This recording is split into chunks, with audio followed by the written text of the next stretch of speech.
எல்லோருக்கும் வணக்கம். எப்படி இருக்கீங்க? நல்லா இருக்கீங்களா? எப்பொழுதும் போல் ஒரு சுவையான பரபரப்பான தமிழக அரசியல் சம்பந்தப்பட்ட ஒரு செய்தியோடு உங்களை சந்திப்பதில் மற்ற மகிழ்ச்சி. எப்பொழுதும் சொல்வதுதான், தமிழக அரசியல், தேசிய அரசியல் கலையதார்த்தம் பற்றி தெரிந்து கொள்ள உறுதியாக நம்ம சேனலுக்கு சப்ஸ்கிரைப் பண்ண ஒன் நேரம் வீண் போகாது. நடிகர் விஜய் தமிழக அரசியலை கிட்டத்தட்ட கலக்கி கொண்டிருக்கும் தமிழக வெற்றி கட்சியுடைய கதாநாயகன் நடிகர் விஜய் அடுத்த முதலமைச்சராகக்கூடும், அடுத்த துணை முதலமைச்சராகக்கூடும் என்று பலவாறான பேச்சுக்கள் இருந்து கொண்டு வந்திருக்கின்றன. அதே போல் கூட்டணி வைப்பதற்கு பெரிய கட்சிகளோடு நடிகர் விஜயுடைய கட்சி வைக்கும் நிபந்தனைகள் ஆச்சரியமூட்ட கூடியவையாக இருக்கின்றன பலரும் சொல்லுகிறார்கள். உதாரணத்திற்கு ஆரம்பத்தில் 70 தொகுதிகள் வேண்டும், துணை முதலமைச்சர் பதவி வேண்டும் என்று ஆரம்பித்தவர்கள் அதன் பிறகு பின்னணியில் நடந்த பேச்சுவார்த்தைகளில் துணை முதலமைச்சர் அல்ல, 2.5 ஆண்டுகள், அதாவது சுழற்சி முறையில் 5 ஆண்டு ஆட்சி என்று சொன்னால் 2.5 ஆண்டுகள் ஒரு கட்சியை சேர்ந்தவர் துணை முதல்வர், இன்னொரு 2.5 ஆண்டுகள் இன்னொரு கட்சி, அதாவது விஜயுடைய கட்சியை சேர்ந்தவர் துணை முதல்வர் என்ற ரீதியிலே பேச்சுவார்த்தை அந்த அடிப்படையிலே பேச்சுவார்த்தை நடக்க வேண்டும் என்று நடிகர் விஜயுடைய கட்சியினை சார்பிலே சொல்லப்பட்டிருப்பதாக சொல்கிறார்கள். 117 தமிழக சட்டப்பேரவையில் 234 தொகுதிகள், அந்த 234 தொகுதிகளில் 117 தொகுதிகள் தங்களுக்கு வேண்டும் என்றும், குறிப்பாக அந்த 117 தொகுதிகள் தாங்கள் தேர்ந்தெடுக்கும் தொகுதிகளாக இருக்க வேண்டும் என்றும் ஒரு கண்டிஷன். இன்னொன்று 2.5 ஆண்டுகள், அது முதல் 2.5 ஆண்டாக இருக்கலாம், இல்லை அடுத்த 2.5 ஆண்டாக இருக்கலாம். அந்த 2.5 ஆண்டுகள் முதல்வர் பதவி சுழற்சி முறையிலே தமிழகத்திலே 2 முதல்வர்கள் 5 ஆண்டிலே இருப்பார்கள் என்று ஒரு கண்டிஷன் போட்டிருக்காங்கன்னு சொல்கிறாங்க. இந்த கண்டிஷனுக்கு ஏற்புடையவர்கள் யாராக இருந்தாலும் கூட்டணி பேச தயார் என்று விஜய் கட்சி சொல்லியிருக்கிறது. இது ஒரு புறம் இருக்க, இன்னொரு புறம் இங்கு தமிழகத்திலே பத்திரிகைகளும் ஊடகங்களும் நடிகர் விஜய்க்கு மிகப்பெரிய ஒரு மக்கள் செல்வாக்கு, மக்கள் ஆதரவு இருப்பதாக பல சர்வேக்களை போட்டு வந்து கொண்டிருக்கின்றன, பல கணிப்புகளை கொடுத்து கொண்டிருக்கின்றன என்பது எல்லோரும் அறிந்துதான். இந்த விஷயத்தில் ஈரோடு கிழக்கு உடைய இடைத்தேர்தல் சமீபத்தில் நடந்து முடிந்தது பிப்ரவரி மாதம். அதற்கு முன்பு நடைபெற்ற அந்த கருத்து கணிப்பு ஒப்பீனியன் போல்களிலே ஈரோடு தொகுதி, அது மட்டுமல்ல பல முக்கிய நகரங்களில் எடுக்கப்பட்ட கருத்து கணிப்பிலே நடிகர் விஜயுடைய கட்சி பல இடங்களிலே தமிழகத்திலே கிட்டத்தட்ட 15% 20% வாக்குகளை அந்த கட்சி பெறுகிறது. குறிப்பாக இளைஞர்கள், கல்லூரி மாணவர்கள், முதல் முறை வாக்காளர்கள், படித்த பட்டதாரிகள், இப்படி பல தரப்பத்திலிருந்து அது மட்டுமல்ல பெண்கள், இளைஞர்கள், இவங்கள் பெரிய அளவில் நடிகர் விஜய்க்கு ஆதரவு இருப்பதாக அந்த சர்வே தெரிவித்தது. இதில் குறிப்பிடத்தக்க ஒரு சர்வே லயோலா கல்லூரியுடைய முன்னாள் பேராசிரியர் ராஜநாயகம் என்பவர் எடுத்த சர்வேவும் இதைத்தான் தெரிவித்திருந்தது. அதன் விளைவாகத்தான் நடிகர் விஜயுடைய கட்சி இந்த ஒரு அக்ரெசிவ் ஸ்டாண்ட், அதாவது கூட்டணி பேச்சுவார்த்தை நடக்கும் என்று சொன்னால் மிக மிக அக்ரெசிவான ஒரு ஸ்டாண்ட் எடுத்து இந்த மாதிரி நிபந்தனைகளை ஏற்றுக்கொள்பவர்கள் யாராக இருந்தாலும் கூட்டணி அமைப்பிற்கு தயார் என்று சொல்லியிருக்காங்க. இதில் முக்கியமான விஷயம் என்றால், முதல் முறையிலே தேர்தலிலே பங்கு பெறப்போகும் ஒரு கட்சி ஆட்சிக்கு தலைமை ஏற்க வேண்டும் என்ற ஒரு அடிப்படையிலே அவர் இங்கே கண்டிஷன் போட்டிருக்கிறது பெருத்த ஒரு ஆச்சரியத்தை ஏற்படுத்தி இருக்கிறது. இந்த கண்டிஷன்ஸ் ஏற்றுக்கொள்ளக்கூடிய நிலையில் எந்த கட்சி இருக்கிறது அப்படிங்கிறது யாரும் சொல்லி தெரிய வேண்டியதில்லை. இன்றைக்கு திராவிட முன்னேற்ற கழகம் நடிகர் விஜயோட தன்னுடைய எதிரியாக கூறிவிட்டார் தமிழக அரசியை பொறுத்தவரை. அதே போல் தேசிய அரசியலை பொறுத்தவரை பாஜகவுக்கு எதிர்ப்பு தெரிவித்திருக்கிறார். ஆக மாநிலத்தில் திமுக எதிர்ப்பு, மத்தியிலே பாஜக எதிர்ப்பு, இதுதான் தமிழக வெற்றி கட்சியுடைய கொள்கை என்று தெளிவாக சொல்லப்பட்டிருக்கிறது. ஆக இந்த அடிப்படையில் பார்த்தோம் என்றால் அதற்கு அடுத்தபடியாக இங்குள்ள மிகப்பெரிய ஒரு கட்சி அண்ணா திராவிட முன்னேற்ற கழகம். அண்ணா திராவிட முன்னேற்ற கழகம் கூட்டணி வேண்டும் என்று சொன்னால் இந்த நிபந்தனைகளெல்லாம் ஏற்றுக்கொண்டால் கூட்டணி வைத்துக்கொள்ள தயார் என்பதுதான் விஜய் கட்சியோட நிலையாக இருக்கிறது. விஜய் கட்சியை பொறுத்தவரை அவர்களுக்கு சாதகமாக பேசுவதற்காக தேசிய அளவில் புகழ்பெற்ற தேர்தல் ஆலோசகர் பிரசாந்த் கிஷோர் இங்கே பல பத்திரிகை பேட்டிகளில் கொடுத்திருக்கிறார். அந்த பெட்டிகளில் கிட்டத்தட்ட அவர் பேசும் தோரணை, அந்த ஆங்கிலத்தில் tone and tenor of speaking என்று சொல்வார்கள், அதிலே தெளிவாக நடிகர் விஜய் ஆட்சி கட்டிலில் இங்கே அமரப்போகிறார் என்ற ஒரு ரீதியில் தான் பிரசாந்த் கிஷோர்லாம் பேசியிருக்கிறார் என்பது குறிப்பிடத்தக்கது. அதே போல் கடந்த தேர்தல் 2021 சட்டமன்ற தேர்தலில் பிரசாந்த் கிஷோர் திமுகவுக்கு ஆதரவாக வேலை செய்தார். திமுகவுடைய பிரசார திட்டங்களை வகுத்து கொடுத்தவர், அந்த மார்க்கெட்டிங் கேம்பெயினை வகுத்து கொடுத்தவர் பிரசாந்த் கிஷோர். அதே போல் ஆதவ் அர்ஜுனா விடுதலை சிறுத்தைகள் கட்சியிலிருந்து விலகி இப்பொழுது நடிகர் விஜயோடைய தமிழக வெற்றி கட்சியில் வந்து முக்கியமான பதவியில் இருக்கிறார். தேர்தல் ஒருங்கிணைப்பாளர், தேர்தல் ஆலோசகர், எலெக்ஷன் சம்பந்தப்பட்ட சட்டமன்ற தேர்தல் சம்பந்தப்பட்ட அனைத்து விஷயங்களும் பார்த்து கொள்ள போகிறார். எலெக்ஷன் மார்க்கெட்டிங், எலெக்ஷன் ஸ்ட்ராட்டஜி எல்லாமே வந்து ஆதவ அர்ஜுனா செய்ய போகிறார். இந்த ஆதவ அர்ஜுனா கூட அன்றைக்கு விடுதலை கட்சி சிறுத்தைகள் கட்சியில் இருந்திருந்தாலும் கூட முதலமைச்சர் மு.க. ஸ்டாலின் முதல்வராக வருவதற்கான அந்த குழு, அந்த எலெக்ஷன் ஸ்ட்ராட்டஜி டீமில் வந்து பிரசாந்த் கிஷோரோடு இணைந்து ஆதவ அர்ஜுனாவும் ஒரு பெரிய பங்கு வகித்தார் அப்படிங்கிறது எந்த விதமான சந்தேகம் இல்லை என்று எல்லோரும் சொல்கிறார்கள். இது பொதுவெளியில் உள்ள தகவல். ஆதவ அர்ஜுனாவும் அந்த மாதிரி ஒரு கம்பெனி நடத்திட்டு இருக்கார். எப்படி பிரசாந்த் கிஷோர் தேசிய அளவில் எலெக்ஷன் மார்க்கெட்டிங்கான ஒரு கம்பெனி நடத்தி கொண்டு இருக்கிறாரோ, அதே போல் மாநில அளவிலே வந்து ஆதவ அர்ஜுனா ஒரு தனியார் நிறுவனத்தை நடத்தி வருகிறார். தேர்தல் ஆலோசனைகள், தேர்தல் பிரச்சார யூகங்கள் எல்லாம் வகுப்பதற்காக. ஆக இந்த இருவரும் தான் அன்றைக்கு 2021 திமுக வெற்றி பெறுவதற்கு பெரிய காரணகர்த்தாக்களாக இருக்கிறார்கள் என்று எல்லோரும் அறிந்திருந்தாலும் அதை அவர்கள் பொதுவெளியிலே இப்பொழுது வந்து எந்த விதமான தயக்கும் என்று மீண்டும் மீண்டும் சொல்லி வருகிறார்கள். அப்படி திராவிட முன்னேற்ற கழகத்தை ஆட்சி கட்டிலில் அமர வைத்த நாங்கள் இன்றைக்கு எளிதாக நடிகர் விஜய்க்கு இருக்கும் ஆதரவு, மக்களுடைய அன்பு இவற்றையெல்லாம் சேர்த்து பிரசார வியூகங்களை வகுத்து நடிகர் விஜய் வந்து முதல்வர் நாற்காலி அல்லது துணை முதல்வர் நாற்காலியிலே அமர வைப்போம் அப்படிங்கிறது எந்த சந்தேகமில்லை என்று சொல்கிறார்கள். இதில் ஏற்கனவே நம்ம பார்த்த மாதிரி தர்மசங்கடமான நிலைமை வந்து அண்ணா திராவிட முன்னேற்ற கழகத்திற்கு, அண்ணா திராவிட முன்னேற்ற கழகத்துடைய பொதுச் செயலர் எடப்பாடி பழனிசாமி வந்து நேரடியாக கூட்டணி பற்றி எந்த கருத்தும் தெரிவிக்கவில்லை என்று சொன்னாலும் கூட இப்போதைக்கு கூட்டணி பற்றி பேச வேண்டிய அவசியம் கிடையாது. கூட்டணி பற்றி பேச வேண்டியது வந்து 20 சட்டமன்ற தேர்தலுக்கு 2-3 மாதங்களுக்கு முன்பு தான் பேச வேண்டும் என்று சொல்லியிருக்கிறார். அதே போல் பாஜக தங்களுக்கு எதிரின்லாம் அவர் சொல்லலை. முன்னெல்லாம் வந்து பாஜகவை கடுமையாக விமர்சித்து வந்த எடப்பாடி பழனிசாமி இப்பொழுது போன வாரம் கொடுத்த ஒரு பேட்டியிலே வந்து திராவிட முன்னேற்ற கழகம் தான் எங்களுடைய எதிரி என்பது எல்லோரும் அறிந்தது தான். திராவிட முன்னேற்ற கழக ஆட்சியை அகற்றுவது தான் தங்களுடைய ஒரே நோக்கம் என்று சொல்லியிருக்கிறார். ஆக இதன் மூலமாக இதுவரை இந்த பாஜக எதிர்ப்பு என்ற ஒரு மிக மிக கடுமையான நிலையில் இருந்த அண்ணா திராவிட முன்னேற்ற கழகம் அதை பரிசீலனை செய்கிறதா அப்படிங்கிற ஒரு பெரிய பேச்சு ஊடகங்களில் இருக்கிறது. அது பரிசீலனைக்கான முக்கியமான காரணம் நடிகர் விஜயுடைய அந்த கட்சிக்காரருடைய இந்த விதமான நிலைப்பாடுகள். துணை முதல்வர் கோரிக்கை, சுழற்சியிலே முதல்வர் பதவி வேண்டும் என்ற கோரிக்கை, இந்த மாதிரி கோரிக்கைகள் வந்து எடப்பாடி பழனிசாமி தரப்பை அச்சமூட்டி இருக்கின்றன. இது வந்து இம்ப்ராக்டிக்கல். ஒரு பெரிய ஒரு கட்சி, எம்ஜிஆர், ஜெயலலிதா போன்ற மிகப்பெரிய ஒரு தலைவர்கள் இருந்த கட்சி, அவர்கள் தலைமை வகித்த கட்சி ஒன்று இன்றைக்கு வந்து ஒரு 2ஆம் தர கட்சியாக ஒரு புதிய கட்சியோட கூட்டணிக்காக கீழே இறங்கி போக வேண்டுமா என்று முணுமுணுப்பு உறுதியாக அண்ணா திராவிட முன்னேற்ற கழகத்திலே பலரிடம் இருக்கிறது என்பது சந்தேகமே இல்லை.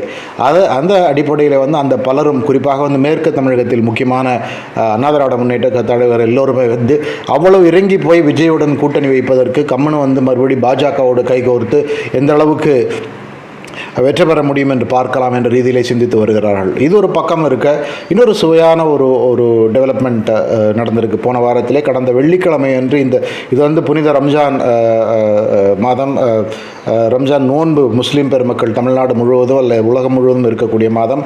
அந்த நோன்பு துறப்பு வந்து மாலையிலே வந்து அந்த விருந்து ஒவ்வொரு நாளும் நடைபெறும். அப்படி கடந்த வெள்ளிக்கிழமை வந்து சென்னையிலே வந்து ஒரு இஃப்தர்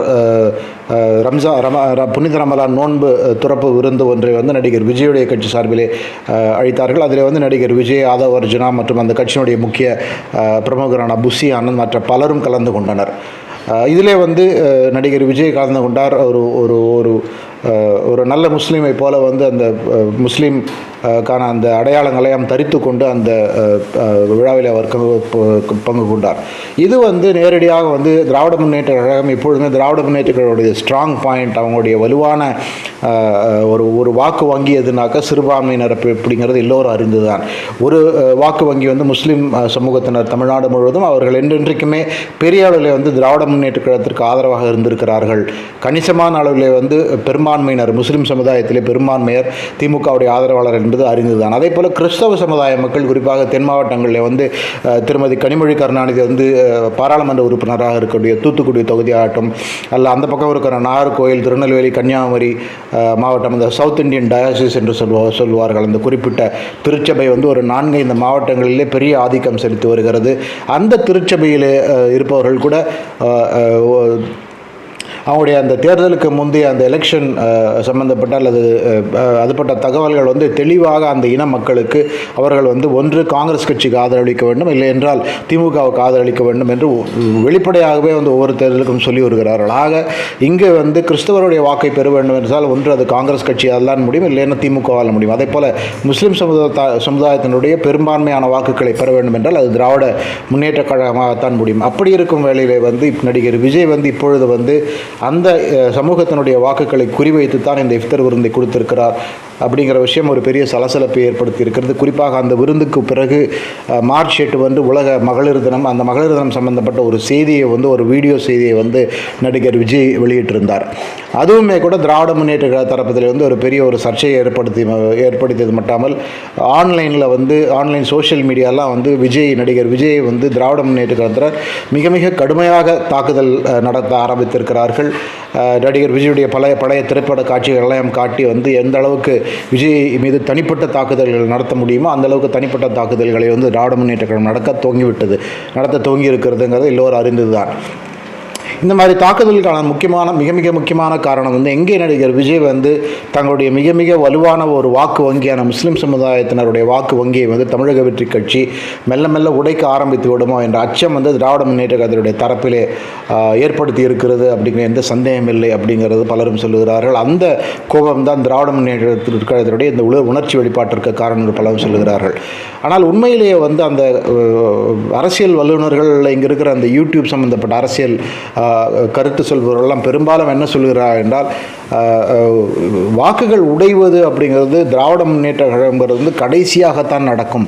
மற்ற பிற கட்சிகளுடைய வாக்குகளை தான் விஜயுடைய கட்சி எளிதிலே உடைக்க முடியும். உதாரணத்திற்கு வந்து பாஜகவுக்கு வாக்களிப்பவர்கள் வந்து விஜய்க்கு வாக்களிப்பார்களா என்று சொல்ல முடியாது. ஒருவேளை பாஜகவில் வந்து அண்ணாமலையால் ஈர்க்கப்பட்ட இளைஞர்கள் ஒரு சிலர் வந்து ஒரு சாரார் வந்து நடிகர் விஜய்க்கு ஆதரவாக திரும்பலாமே ஒழிய தேசிய அளவிலே வந்து அந்த ரைட் விங் வலதுசாரி சிந்தனை கொண்டோர் வந்து விஜயுடைய எதிர்ப்பாளர்களாகத்தான் இருப்பார்கள். விஜய்க்கு அந்த கட்சியுடைய வாக்குகள் போவதற்கான வாய்ப்பு கிடையாது.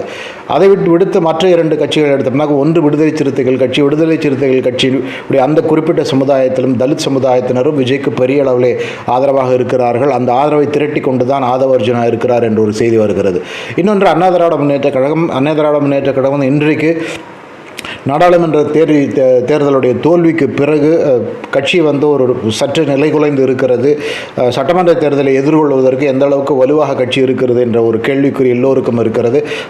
அதிமுக 2ஆம் கட்ட தலைவர்களுக்கே கூட அந்த கேள்விக்குறி இருக்கிறது.